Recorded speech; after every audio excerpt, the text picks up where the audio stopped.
یہ کہتے ہیں کہ سائنس سے کہتی ہے کہ جیلی فش کبھی نہیں مرتی، تو جبکہ قرآن میں تو ہے کہ ہر جاندار کو موت چکھنی ہے، تو کیا حکم شرع ہوگا؟ دیکھیں مرتی تو ہوگی، بہرحال اگر فرض کر لیں کہ آپ کی تحقیق نہیں مرتی، تو جو فرمایا کل نفس ذائقۃ الموت، اس کا مطلب یہ ہے کہ کبھی نہ کبھی اس کو موت کا ذائقہ چکھنا ہے۔ بعضوں کی طویل زندگی ہوتی ہے، بعضوں کی بڑی مختصر سی ہوتی ہے، لیکن کر لے جو کرنا ہے آخر موت ہے۔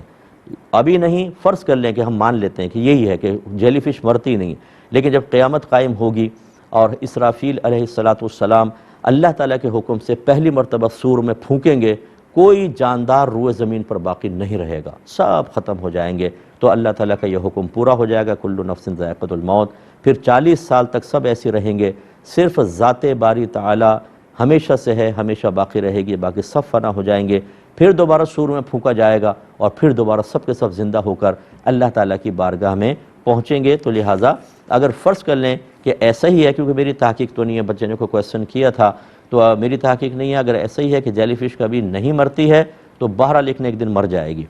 یہ